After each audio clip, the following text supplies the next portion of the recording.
Hi, folks. Welcome to another episode of Film Study. This is Ken McKusick, and it's time for this week's Friday morning GM with my co-host Voss Laricos. Voss, how you doing? I'm hanging in there, Ken. It's been a disappointing start for the Ravens this year, coming into the season as Super Bowl favorites by a lot of sports books, considered the best roster in the NFL. Off to a 1-2 start. The Buffalo game they let slip away, and they were somewhat embarrassed at home on Monday night.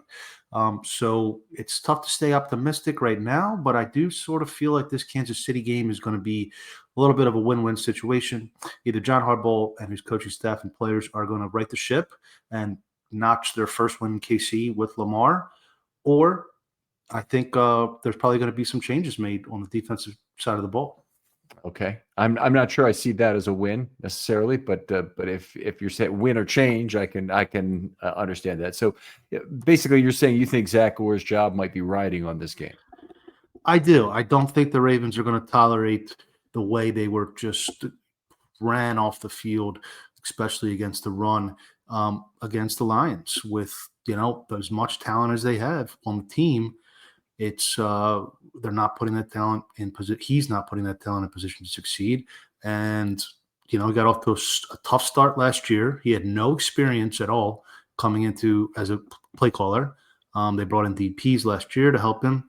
There's been some graphics going around this week that the second half resurgence may be a little overblown. Most of the teams that they beat up on were bottom third offenses, and now they're off to a slow start this year. So I do think that watching that game, there's critiques that can be made schematically and as far as personnel as well.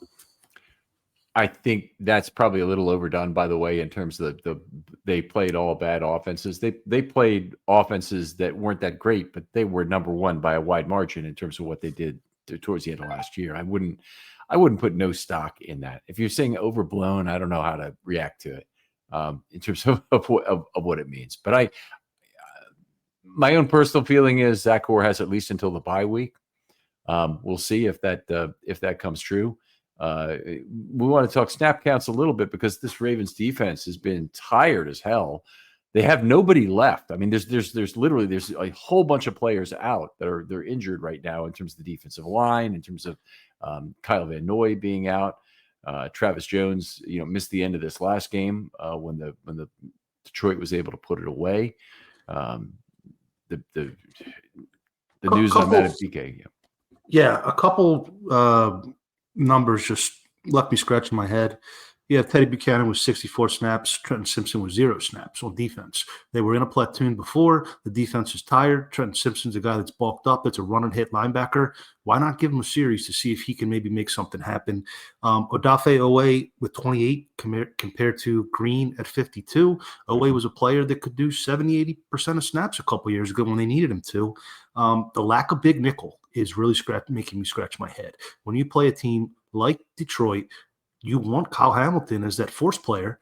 And the final point I'll make is 30th in blitz percentage across the league. They were up this last week, 48%, but they're still 30th in the league. When you enter the season with the NFL's most talented secondary, you got to, I think, load the box. You see what these other teams have done against the Ravens. Why are they not doing them back to the other teams? All right, let's start with the blitzes because they played two quarterbacks that are kind of great read quarterbacks. And you blitz Flacco all you want, and they did. They went after him a lot more with numbers, and they were very effective doing it. But what they did against Allen and Goff, I think, was just survival to do that. And I don't think they should go all out over to Mahomes either, because I think Mahomes has beaten the blitz so regularly against the Ravens, it's not even funny. Mahomes, I'd agree. Yeah, so I think there's a problem with that, and I think we all need to take back a step back from the schematic component and the we know better about the Ravens scheme and just use that currency wisely. I think I'm not going to say there's 11 things wrong with this right now. I'd love to see more big nickel. I think that's an enormous weapon that the Ravens have, and I think it hasn't been used. I think it's one of the few ways in which the Ravens can change their defensive fortunes in 2025 is to have Hamilton move back up to the front, and to do it, they need to trust Lowry, I believe, on the back end to play the half field. By the way, this is big. Lowry played the last snap of the first half when they had two deep, not Kane. So I do believe he's ahead of Kane in terms of any kind of a two deep safety role they may have in mind. That might be a leap. That may have just been they really liked him better for a very deep back end. But Kane's a special teams player. If you treat that as a special teams play where you need to stop them from getting to the goal line, Kane is probably going to be the better tackler. So they're really, I think they're saying Lowry is the better back end half field defender with that move. So he'd be the guy then that they'd be looking at bringing in and playing more, or they'd have to go out and get a safety from somewhere else that they haven't yet tapped, including the guy the Texans got rid of. Gardner Johnson. Yeah, Gardner Johnson. I don't think he's a locker room fit for Harbaugh. No, yeah, he's not a locker room fit for Harbaugh. But it's just, if you look back, even back towards when Roquan was traded for, that's when Hamilton started playing big nickel. And you can really trace a line between the Ravens generating turnovers and having the defense that could get off the field to having Kyle Hamilton towards the line of scrimmage. They got to find a way to do that, I think, whether by trade or by promotion. Yeah, I mean, and the counter to that would be they moved Hamilton back off the line of scrimmage, and that's when they became the number one defense last year. Literally, it's exactly the same time. They were terrible with him playing up front, as needed, and then they moved him to the back end exclusively, and they were great. The critique I would make about the second half is the lack of takeaways, because they still rank near the bottom of the league, and that's what Jack Gore said at his press conference today. You either got to take takeaways. They've lost 2 games. They've had 0 takeaways in both. Yeah. Well, that is important. No doubt about it. And to me, the big snap count issue that the Ravens have right now is not entirely on the defense. I think it's also on the offense, not sustaining drives. And they've lost snap count by 19.7 per game. They're down 59 snaps in 3 games. That's absurd. No, I have some data on success rate, but I'll save it for a later segment, because I think they definitely go hand in hand, no question. Yeah. All right. Fair enough. Let's talk the injury report right now, because I think that's the story that's front and center for the Ravens today. Absolutely. So as we know, they've been banged up on the front. Let's see. Travis Jones here was limited on Thursday. DNP on Wednesday with a knee. We've seen big uglies tough it out before. They showed some clips of him hitting the blocking sled. Didn't look quite the full health. So we'll see how that goes. Isaiah Likely, 2 limiteds in a row. Hasn't quite got to that full yet. Nnamdi Madubuike did not practice both days, already been ruled out. Patrick Ricard, the missing man. Apparently Jeff Zrebiec hasn't even seen him at the Castle in over a month. Ronnie Stanley. Now this is maybe concerning. 2 DNPs in a row with an ankle. Kyle Van Noy still not practicing with the hamstring. And then Roderick Washington, your other defensive lineman who you're counting on. You paid him a couple years ago. 2 DNPs with an ankle injury. So, they're going to need some reinforcements on the D-line, no question. Yeah, the Stanley injury to me is the additional bad news, though I don't think Travis Jones will be effective if he plays. I think, unfortunately, we've seen Travis Jones play hurt last year, and it wasn't really pretty. Certainly, it didn't look like Travis Jones at his best, when he's on the field like that. So I'm frustrated a little bit if Travis Jones is being treated. Okay, let's go back a little bit. There's a book, Ball 4, out there by Jim Bouton, and it's one of the great baseball books that's ever been written. He's doing some tape recorded musings of his life with the 1969 Seattle Pilots. They only existed for 1 year. They moved to Milwaukee before the next season, and they became the Brewers. But that year, Bouton, who'd been an ex-Yankee, was trying to make a comeback with the Pilots, and he would talk about his days with the Yankees, and this is where it gets to the Travis Jones thing. And he had all these stories about Mickey Mantle, because he looked up to Mickey Mantle pretty much when he joined the Yankees. He was a young guy who'd won a couple 20-game seasons and whatnot. But the thing that Mantle would always be leading him around and on all these quests to shoot beaver and do other things, which basically meant they would take mirrors and look under doors at hotel rooms. And there were certain hotels that were nicer, and they would place people on the roof and try and where these hotels were laid out in L shapes, so everybody had outside views, kind of thing. They would be looking into the rooms and trying to find where the attractive women were, and then it's all this stuff that, like, what are these guys, 6th graders? That's unbelievable. It is unbelievable. It's a great book, by the way. Really, really a great read. and a lot of things were said about Mantle, and Kuhn actually wanted him to just shut the hell up and not publish the book at the time it was done. But anyway, I highly recommend the book. The point I'm making about this is that he would talk about how Ralph Houck would go to Mantle, who was managing the Yankees at the time, would go to Mantle before every game and say, "How's the knee feeling, Mick?" And Mantle would say, "It feels terrible again today. I'm not able to move around and whatnot." And he'd say, "Well, we really need you out there." I think that might be happening with Travis Jones. I mean, they really need him out there. There's no two ways about it. I think they're probably asking him to do more. I hope they're not talking about this is a contract year. It's really important for you to show us what you've got and show the rest of the league what you've got for that matter in order to get the best possible contract. This is just they need to get a right Travis Jones out there before the season's over. I wouldn't put it all on this one game. There's a lot riding on this game. The possibility of getting the number 2 seed in the AFC may well be on the line with this game, but the difference between that and the hope of having a healthy Travis Jones who helps lead the Ravens, defense down the stretch is just very different. And particularly when you have other injuries on the team that look very serious, I just wouldn't push it with Jones. Yeah. Well said. Yeah. It's cluster injuries, right? Your 2 starting defensive tackles both hurt at the same time. The Ravens did make some practice squad moves to bolster that unit, signing Taven Bryant, who was a former first-round pick, played for Indianapolis, and Josh Tupou, who's been with the Ravens on and off for, I think, a year or so. In order to make room, they released veterans Anthony Miller and Dearness Johnson, running back and wide receiver. They don't look like they have a need for either of those 2 positions. I am cautiously optimistic that these street defensive tackles can perform at a replacement level that would allow the Ravens to overcome these injuries. We've seen it before. We saw it in 2019. Yeah. We've seen Kimo Atto signed in mid-season. We've seen it before. These are not the highly tuned athletes that need to be, doing 10 hours of training every single day. I think the key is for the linebackers to stop waiting for the double team to get to them and key on the ball and fill the gap. That was really the biggest problem. I thought Roquan had what a terrible game after his best game last week. Yeah, it was an odd kind of sequence of games there. And Roquan actually started off this game with a couple of nice plays.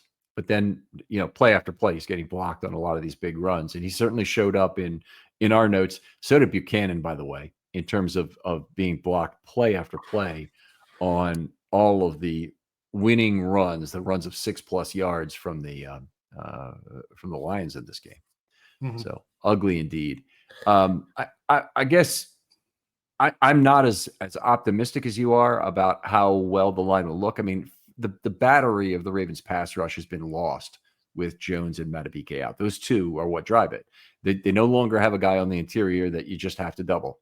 And that means that the outside guys are going to face additional pressure. It means there'll be more 1-on-2 situations there. I think they're going to have to do a lot more to scheme for pressure. And I think that is incredibly dangerous against Mahomes because he reads it very well and will throw hot and beat you there. I think Ord needs to implement some run blitzes and put more guys in the box. Not necessarily go after Mahomes and leave, receivers streaking down the field. And the Chiefs injury report, Xavier Worthy apparently is back at practicing full. So they do have their speed threat back. Hollywood's been pretty disappointing this year. But the Ravens have the corners, right? They have Wiggins and Awuzie. And Marlon, I think, it was a tough matchup. Lining up against Amon-Ra with a 2-way go out of the slot with no safety help on a high leverage down. I think that's the nature of the cornerback play where they can get beat. So I would lean on the cornerbacks and see if you can add another body or 2 to the box, and maybe you solve it that way. Okay. Well, I mean, that's a not unreasonable situation. The Chiefs play a lot of 12 with Gray and Kelsey. So It's a good game for Big Nickel to try that if they want to try different personnel to get it done. I think if you want to stop the run, Hamilton up front is probably the way to go.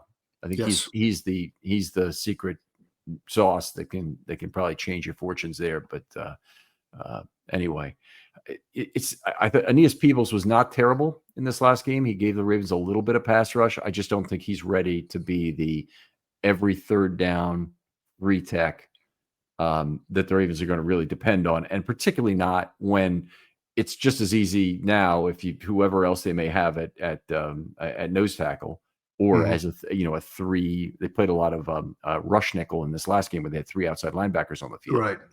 And With Robinson. with Robinson kicking inside, yeah, and Green and Oweh on the outside. Oweh. Yeah, so they tried that, but that makes it more difficult for Peebles because he's more likely to get a double team under those under those circumstances and not be the kind of dangerous penetrator that he might be. Jenkins actually, I thought, played pretty well in this last game. Maybe a big game for Jenkins is at the root of what the Ravens need in this game. Yep, exactly. A lot of snaps. He could probably do 65% of the snaps, maybe more. Yeah. What do you think of Brent Urban season debut? Not any worse than I would have expected. He was okay. I think he can be a guy who denies space, but Urban has a very specific role. It's as a 5-tech in base defense, and you just don't play that much of that. If anytime the Kansas City puts a third wide receiver on the field, basically the Ravens can't play that. So it's only against 12 personnel early downs that they would typically play at 12 personnel on a third down and medium to long. They're going to go to the dime or they're going to go to a nickel at the very least. By the way, that's been one of my frustrations is they have not seemed to want to put a third safety in a dime, and they've been leaving Buchanan on the field a lot. Really do not like that. I think Andy Reid's going to put the bullseye on the inside linebackers. We've seen him do it in previous games. I go back to Ray Lewis, just real quick aside. The year before they drafted Talodi Nada, he was saying, the guards are getting to me. And then they drafted Talodi Nada to keep him clean. And I think that was the same year they switched to a 34 instead of a 43. But it might have been the year before. But 4 years before, but that's okay. Okay, I'm sorry. But either way, it wasn't like he was made a non-factor. Now we're talking about a first ballot Hall of Famer, but Roquan's paid very well. So I'll leave it there. Yeah. Well, that's fair. I mean, expecting more out of Roquan is not unreasonable, given what he's making and given, what the Ravens need him to do to be a leader of the defense. Okay, a couple other options the Ravens have had in terms of addressing the DL with ex-Ravens in particular are still available to them on other practice squads. And in particular, Tampa Bay's practice squad have two guys with a Ravens background. The first is Jason Jones, who could be signed to the active roster. He's a nose tackle, and they could have him. They just need to make a 3-week commitment to having him. But obviously they decided that Taven Bryan, or really Josh Tupou, who's really more of a nose tackle than anything, is the guy they'd rather have than a rookie who has some future potentially on the roster. I'm a little bothered by that decision. I'd be okay if they went to Okoye and they thought he was better than Jones. I wouldn't have a huge problem with it. I just think Jones is probably a better choice than Tupou. Yeah, I think I'd agree. We were excited about him in the preseason. It's not the end of the world if you put bigger bodies, multiple one-tech sized players on the field at the same time when you're in this situation. You got to do what you got to do sometimes. If you have to sacrifice a little bit of the penetration from the inside to not get gashed, sometimes you got to do that. Yeah, I agree. I mean, it's dangerous as hell. I mean, I do think that Mahomes will take advantage of it in terms of passing, but I think you're right. I think it's more important to prove you can stop the run in some ways, and that would be the way to do it. And it was the 2019 way that they did it. It's also been the way in going back to Pierce's rookie year was one of the big changes that really helped the defense that year was having Pierce at the nose and Brandon Williams at the 3. Yep. So, all right, the other guy, with a Ravens background that they could try and get back in the building. I don't know how much bad blood there is over how it went down last time, but Nash Hutmaker is on the Tampa Bay practice squad, and he's a guy who has a really good pass rush history at Nebraska, who might be a guy who could help them at 3-tech, and that's. Honestly, with Matabike out, I mean, they're down to Peebles only at that 3-tech spot. They need somebody else who can provide them something at that spot. I don't think it can be all Peebles, and I don't think it's wise to have the only choice be two nose tackles on the field. So I think if I'm looking for a 3, Hutmaker is a guy that I would consider again. It's a pretty big reach down, but Hutmaker was a guy that had a very interesting background coming out of Nebraska and was a guy the Ravens signed as a kind of a priority free agent or priority UDFA.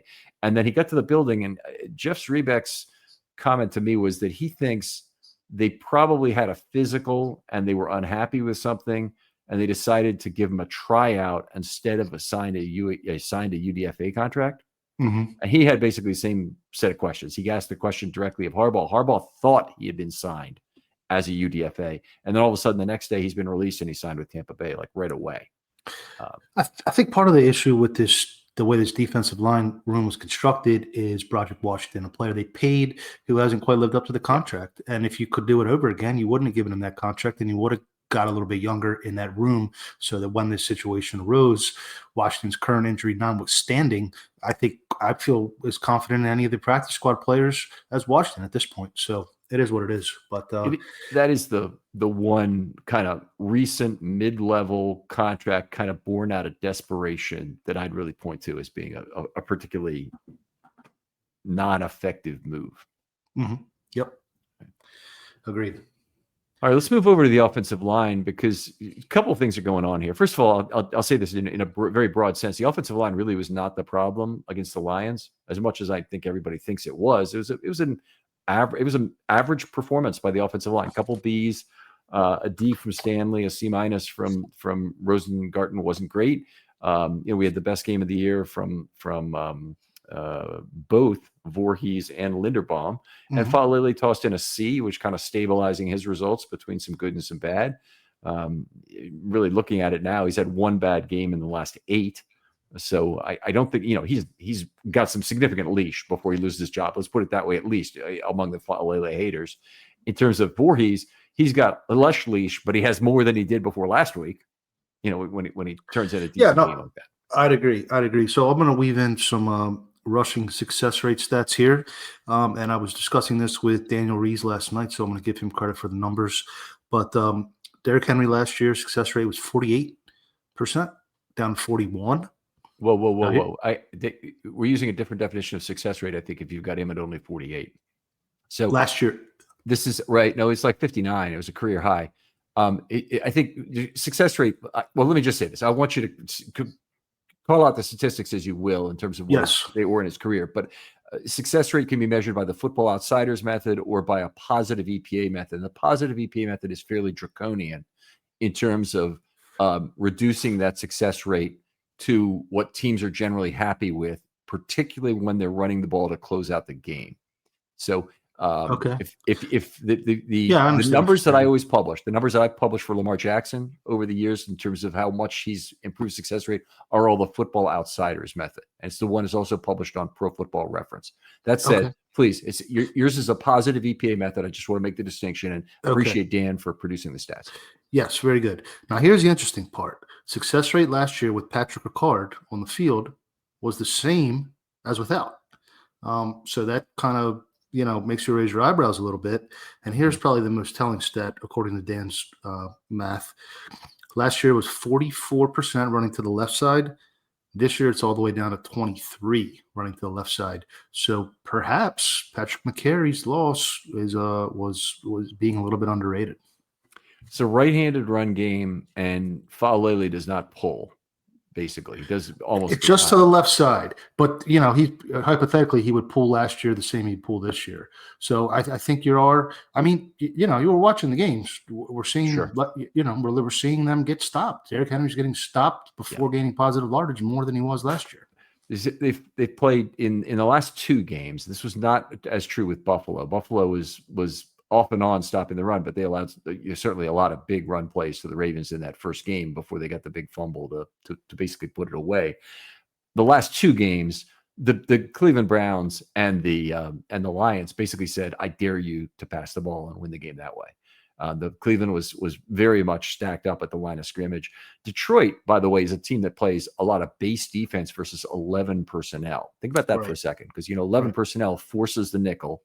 Forces you to put a cornerback on the field, and they say no problem, we'll cover your slot receiver with a linebacker. Yeah, Tampa did that a couple of years ago, if I recall. It's an interesting strategy. Yeah. So anyway, it is an interesting strategy, but they seem to make it work in this game.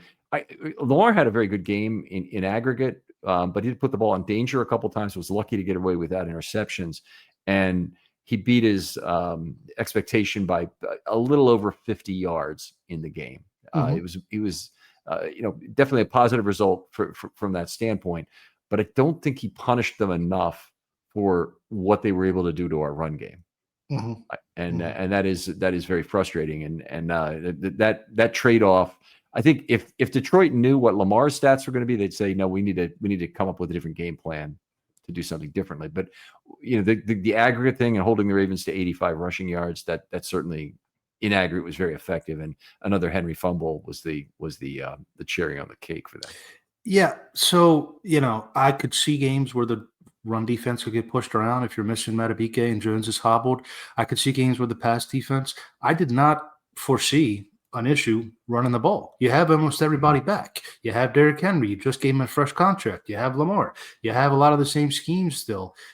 That has been the most surprising element to this. And you're 1,000% right. Those snaps wear on the defense and wear on the defense. And if you could pick up these keep a long drive going, that would do wonders for the defense, I believe. Yeah, I completely agree. And the Lions really put on a 2019 Ravens masterclass by going for it 3 times on 4th down and making it all 3 times. That's exactly that situation is a nightmare for a defense. And I don't remember if you remember even the Dolphins game, the first game of the year, Anthony Levine ran for 60 yards on 4th and 3 out of a punt formation. I don't remember that one. Okay. Yeah. Okay. Yeah, I think I do. It was a big one early on. And they for the entire year, they had a very high number of 4th down attempts. And that was part of what fueled a very large snap count win for the year. They've got to find some way to change their fortunes that way. Being a big strike offense is reminding me of the early 90s Oilers, and the way the Warren Moon offense, the run and shoot, was basically had a lot of ability to generate points, but also you just couldn't run it and keep your defense healthy. 96 Ravens, another example of a team that could run no huddle with the best of them, but their defense could not stand up to that. They were strategically, you'd almost rather have Gus Edwards, who falls forward every time, but rarely breaks a big one. I mean, and hopefully doesn't fumble as often.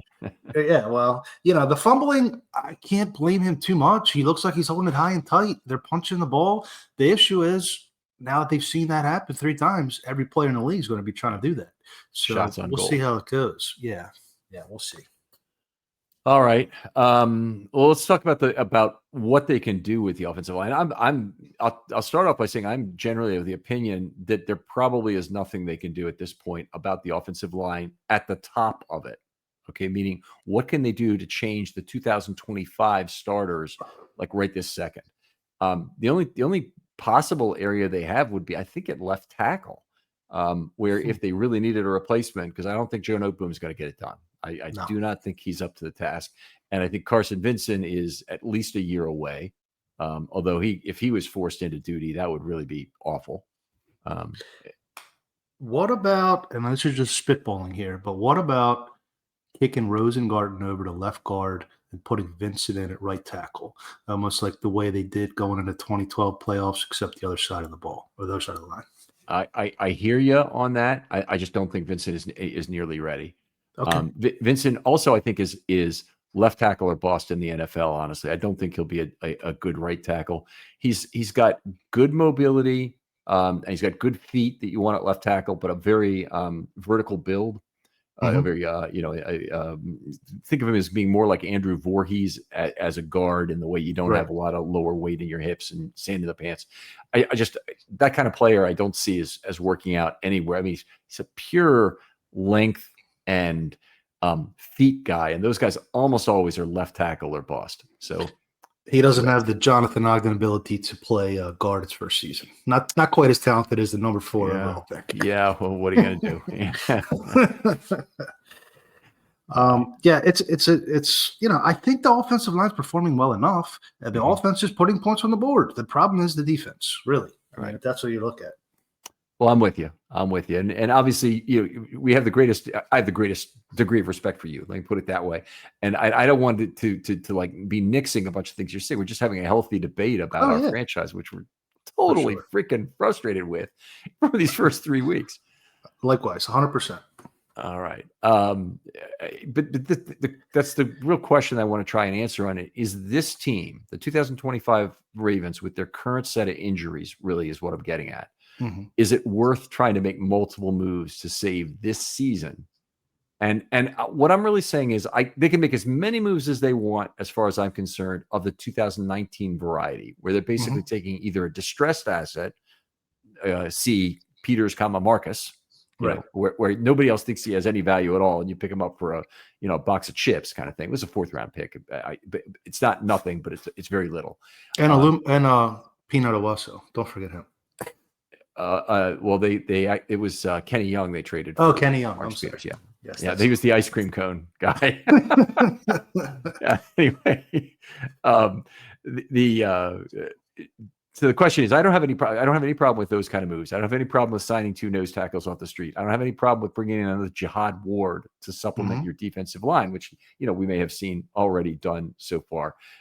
Actually, your edge rusher core in the case of Ward, and I certainly don't have any problem bringing in any number of inside linebackers if that's what's needed to fix the defense, like they did with LJ Fort and like they did with Josh Bynes in 2019. Right. Those kind of moves, those penny ante moves, make as many as you need, and DaCosta has proven absolutely prescient in terms of figuring out which ones are going to help the team enough this year to get it done. What I really don't want to see done this year is a lot of high value moves that trade away a lot of draft capital for future years. I think there's not enough right now. There's not enough here to think that this either won't be fixable during the regular season with the current injuries they have, because I think they'll at least limp into the playoffs with this team. That would be my feeling right now. It could get worse. If more injuries occur, I might have to recant on that. But I think that the chance of them to make a deep run was largely dependent on seeding. And if they lose the game against Kansas City, they'll be at a position where they really can't get the 1 or the 2 seed, which means they might have to go to both of Buffalo and Kansas City in the playoffs. Yeah, it's I definitely hear you, Ken. I definitely hear you. There's it was a little bit unfortunate that Kyle Van Noy got hurt the same weekend that Jadeveon Clowney signed, because he would have been a perfect guy to work into the mix seamless. There's been go ahead. I'm sorry. I just want to go back to the Jadeveon Clowney thing for one thing, because this is an additional frustration I have, and I should have mentioned it in the snap count when I was thinking about it. But David Ajabo comes off the inactive list, the healthy scratch list for 2 weeks, after he's been talked up all offseason in a way that didn't make any freaking sense. Right. Okay. And he has 6 snaps. 6 snaps. I don't care if he lined up off ball. I don't care if they put him at cornerback. The fact that he played 6 snaps and you're asking Mike Green, a rookie, to play 52. Right. That's the problem I have. That's the problem.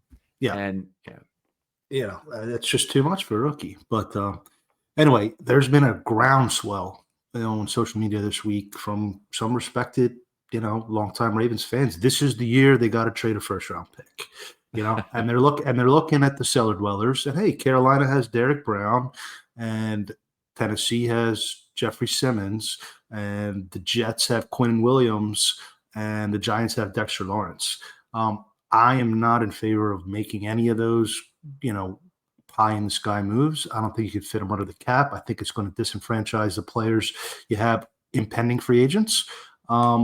And they're great players, but I don't necessarily want to invest that much into the defensive line. You have other needs you need.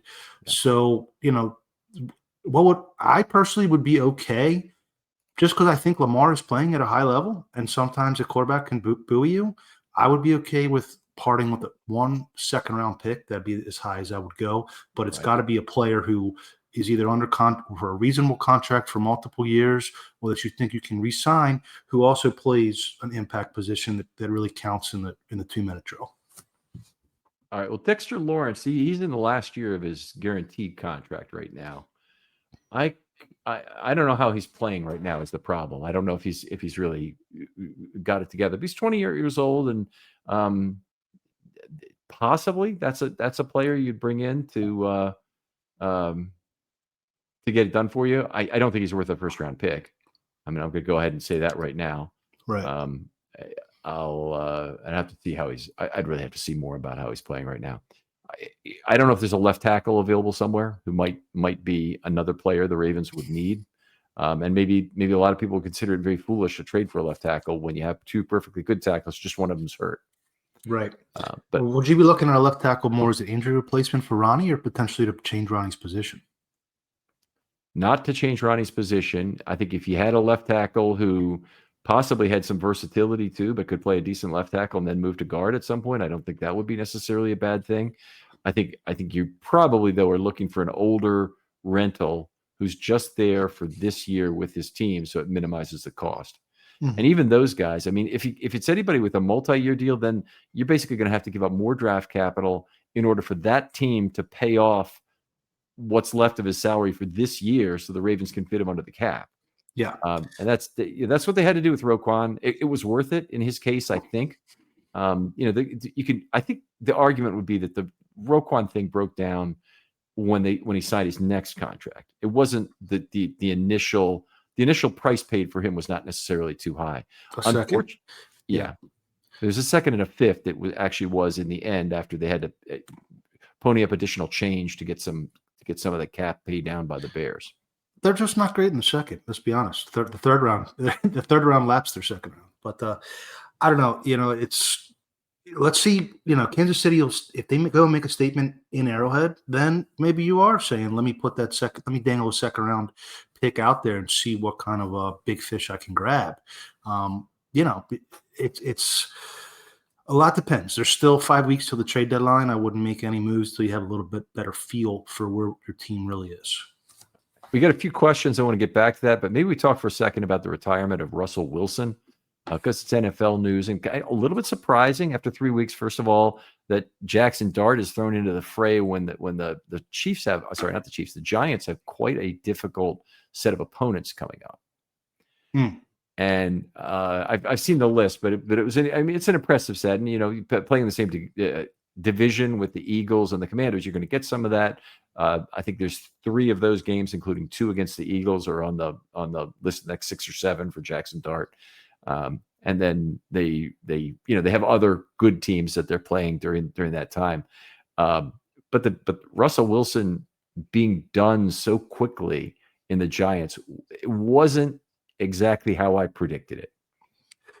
Yeah, I think they like Dart, and they think, I guess the coach and the GM say, well, if we can show a little promise with Dart, maybe we can save our jobs. And Wilson likes the limelight. He doesn't want to be riding the bench, and I believe they have Jameis Winston as the third quarterback. So, I don't really have much to say about that, but Russell Wilson was a great player in his prime. He was one of my favorite quarterbacks back before Lamar Jackson entered the league, and, have a good legacy. But, journeyman, 3 different teams in 3 years, and didn't work out very well for him. It almost surprises me a little bit that Russell Wilson is not being traded to the Bengals right now. I'm not saying it'd be the ideal situation, but they've got a couple of big outside receivers. Russell Wilson likes to throw the ball up. It's not like it's not like the Bengals are a Russell Wilson away from winning the AFC North. Right. But they'd be a hell of a lot better football team if they had him than what they have with Browning and his set of flotation devices and interceptions he's had the last couple of weeks. Yeah, tough game for Browning last week for sure. Yeah. All right, we got a few mailbag questions. Maybe you go out there too if you would and kind of pick a question that kind of tickles your fancy here. But I'll go for the first from Cars Ruin Cities. A big multi-part question from Garnett too that we need to dissect a little bit and pick a couple parts of it that I think are appropriate to this show. I think some of those are appropriate to the offense as well. Sure. But we've got Cars Ruin City said, work off the assumption that Beeks is A, done for the year, and I'm not sure if this is an and or an or, but B, done for his career. How do you manage assets? I'm going to assume this is an or. So if Matabike is done for the year, but not done for his career, so it's some sort of a muscle strain that he's expected to recover from, but it's going to knock him out for the entire season. Do you change drastically what you do in 2025, or do you pretty much ride the players you have, or do you maybe go after one of the 4 defensive linemen that you named who are out there and available? It depends on how they fare the next couple of weeks. If they lose to the Rams and the Chiefs and look anemic against the Texans, you ride with what you maybe even become sellers, to be honest. Matabike, if he retired after this season, has $51.9 million in dead money, so it would accelerate $21 million against the cap. So that is a large chunk of change. unless there's some kind of injury language in his contract that would allow the Ravens to circumvent the cap with that. Right, and there may be guarantees for injury that would take it further than the guarantees that are out on OTC. I'm afraid. So $52 million in dead money. That's a big number. Yeah, and they could split that over 2 years. I assume it's still Sure. it's gonna eviscerate the cap if they have to take that, even with a restructure of Lamar. I mean, it would be awful. I hope it's not a retirement thing. I hope for Madubuike's sake. I hope for the Ravens' sake. I in a lot of ways, I hope for the NFL's sake that we don't have another career-ending injury of that type that's occurred somewhere.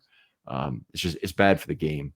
Certainly for that to be the case, and hopefully, with Orr, and he certainly understands this. It was a congenital defect that was the problem. With Madubuike. I really, really hope it's not that, but they've said it's been getting worse and not good. Apparently, Orr had some quotes today that were maybe a little bit more of an optimistic tone, but who knows if that's just gamesmanship heading into the game. Yeah. Let's get to our friend Garnet here. Is it safe? So Garnet West, is it safe to say Jackson has PTSD when it comes to the pocket? I feel like he put himself in bad situations by trying to overcompensate for the O-line by taking abnormal dropbacks in order for him to counter defenders. So I'll take a shot at that first. I don't think he's incorrect in saying that Jackson is dropping additional yardage at times when he sees the rush coming, and that may be disadvantaging tackles. There is some of that. I don't think that's necessarily worked out poorly for Jackson and the Ravens so far. For instance, in that first game when they had the big run that basically sent a lot of Buffalo fans to the exit prematurely, as it turned out, but it sent a lot of them to the exit, where he, dropped back 20 yards to escape two defenders and then ran for almost 20, might have been 19 at the end of that. I mean, people throw their arms up at that kind of a play. He had plays like that in this last game, including the 37-yard pass to Justice Hill, right? Was a escape backwards and then make a throw. I think it's very important to let Lamar be Lamar in two significant ways. One is he's the master of understanding what he has to do to escape pressure, and he's been outstanding. I trust his judgment to a tremendous degree. The second is it happens on plays where he tries to make a run from a pocket on a pass play. So when he leaves the pocket, he's not worried about picking up one extra sack. He's trying to make a positive play for the Ravens. And the difference between a +1 and a 0 is one difference in the sack column. And that's where there was a sack 0 in this game. I mean, it's not even a sack, really. It's no worse than an incomplete pass. And you shouldn't even look at it. But what it really shone out in this game was just how effective the Lions were in using the spy to contain Lamar as he approached the line of scrimmage after leaving the pocket, after kind of deciding he was going to leave the pocket. Yeah, for sure. That was a good scheme they had there. You say you can't spy Lamar. Well, Lions did it pretty well.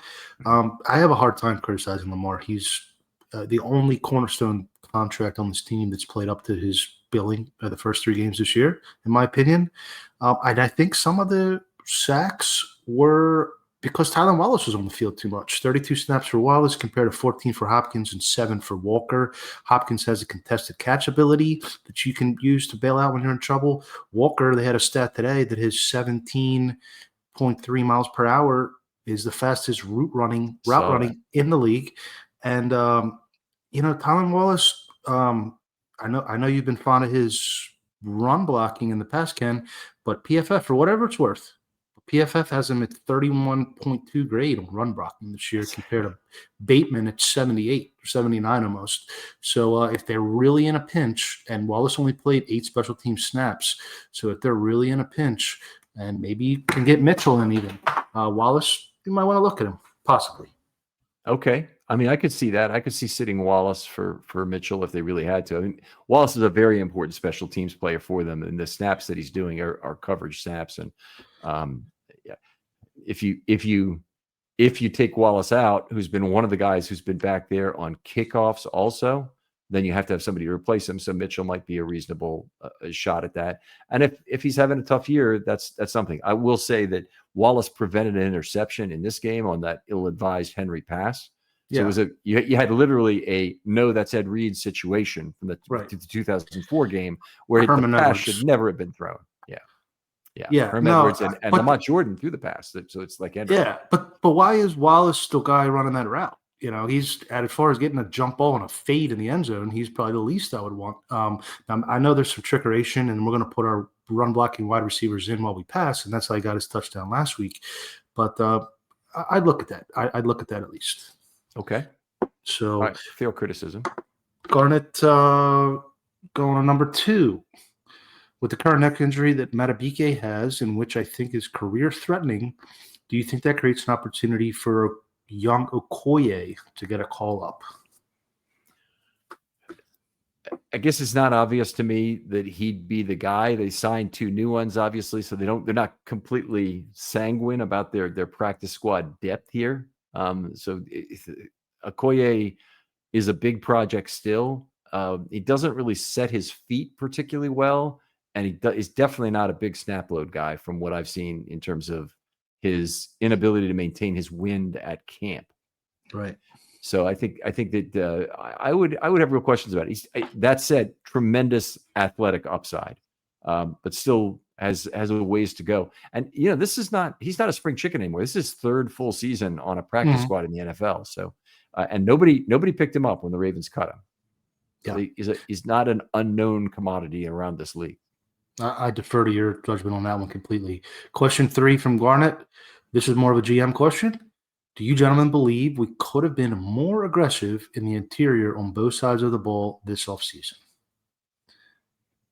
Sure. Could they have been? I want to hear yours. Though. Why don't you take the offensive line first? I'll respond, and then I'll talk about the defensive line.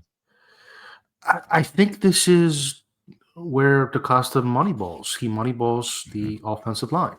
You can't pay everybody. He paid a running back. He paid a linebacker. Both moves I disagree with. But once you do that, you got to go cheap somewhere else.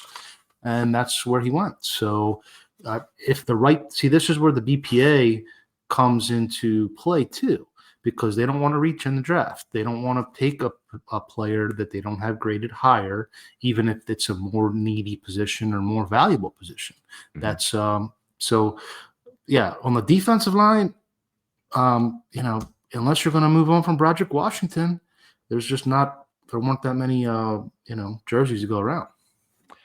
Yeah, I think you're 100% correct on that. And if on the offensive line for starters, I think that their big concern should have been and was growing the 2026 roster into something they could live with, because they thought they had a basic set of guys that would work for 25. And I think that, by the way, I think they're still there with the exception of left tackle, which I'm no longer sure about with Ronnie Hurt. I think that I still would give Voorhees additional leash. I think Faalele is no problem at all as of right now.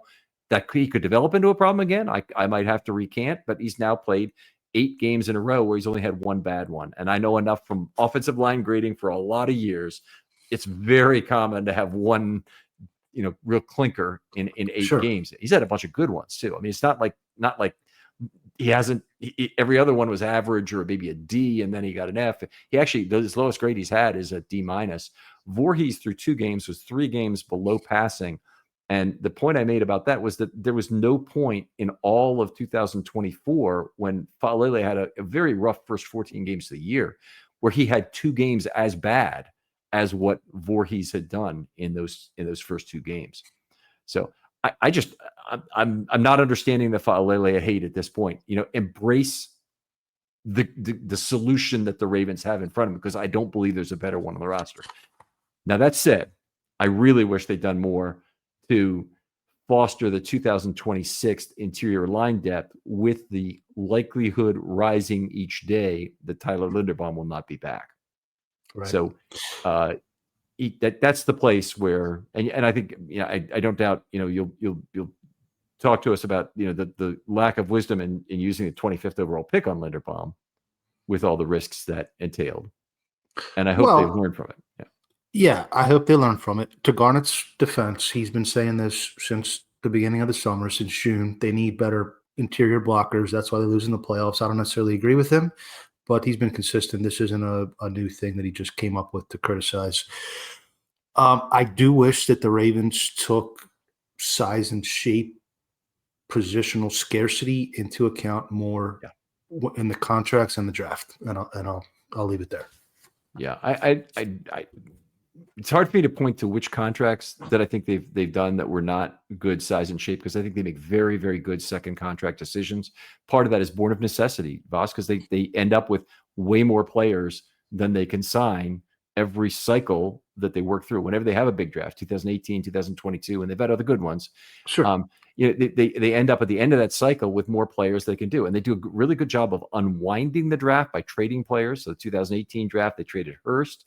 Then they traded Orlando Brown and got real value for him. Then they traded Kenny Young as well in the process to get Marcus Peters when that was of value to them. Hollywood. And I was Hollywood, against that one. I was against that one, strongly against that. And it turns out I was dead wrong about that. Hollywood trade was a great one for them. It was great value, but they used it on Linderbaum. So yeah. It is what it is. On that related note, the Athletic just put out their tiers list of front offices. The Ravens ranked number 2, only behind the champion Eagles, who have billions of dollars in void years that they haven't seen yet. And the Ravens were number 1 last year. They're definitely one of the best front offices. I don't think there's any question about that. I'd like to see perhaps a little bit sharper coaching to get the results they want on the field.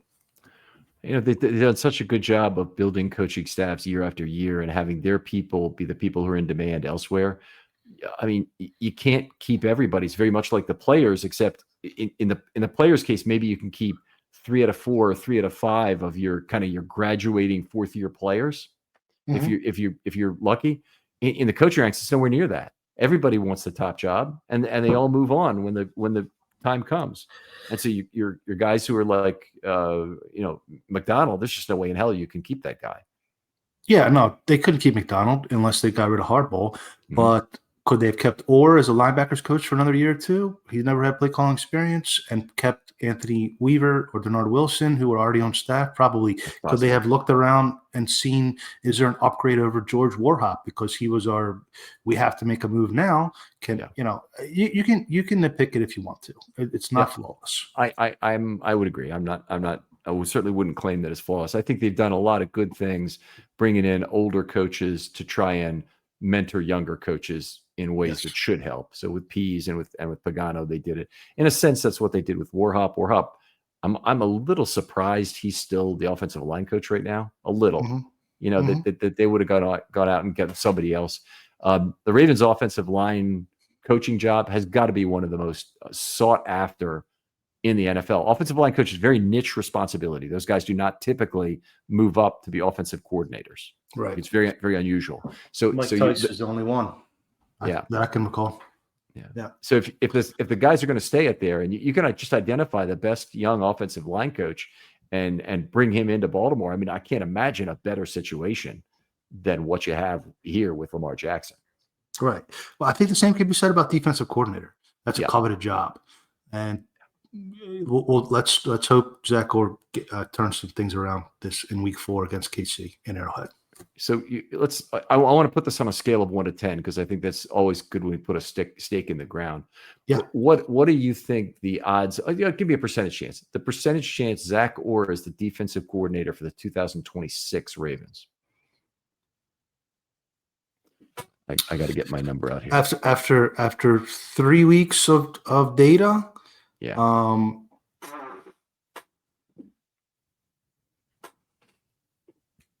20%. Okay, I think it's much higher. I'm going to say 55, and I think that part of the 45, the part of him not being here next year, is that they perform so well over the remainder of the season that he gets a better job somewhere else, whether it's a fast track on a coaching job or whatever it might be with another organization. But I'd say he's 55% to be here next year, 10% to be somewhere else because he's got a much better deal, not because the Ravens forced him out or anything. And then maybe about 35% to be gone because they fire him. Mm-hmm. I don't think the Ravens are not a team that makes scapegoat fires. So I don't think they're gonna pick on Orr and say, you got to go because a sacrifice has to be made when the fault was not really his. If the fault was his, yes, absolutely, they might make the move. But if I don't think they make scapegoat hires. I don't think they have a record of that I could point to. Cam Cameron? No. Cam Cameron. That's an interesting one. So they got somebody else. The problem with Cam Cameron, I don't think it was a scapegoat thing as much as he and Flacco just didn't get along. They just hated each other. So Flacco was caught by various people, saying yes, Cam, kind of thing. And anytime, by the way, this is good professional advice for anybody. Anytime you're in a professional sentence, in a professional setting, and you start a sentence with Johnny, whoever you're talking to, you're using condescending language. True. And it's something that people ought to know. And even when you do it imploringly, you say, Ken, please understand, it's kind of thing. It's often it's condescending. It's better than they do, and it's never reacted to well. And that was what Flacco was doing with Cameron back then. Yeah, I think the Commanders Redskins game was and quick story here. Now that we're at the end of the show, I think it's the only away game I've ever been to, and we were on a bachelor party, and we had what's called dream seats, which were 3 yards off the end zone, the one that Bolden kept scoring in. And the Ravens sat on the ball, played for overtime, and when they had a chance to try to get a field goal, lost the game.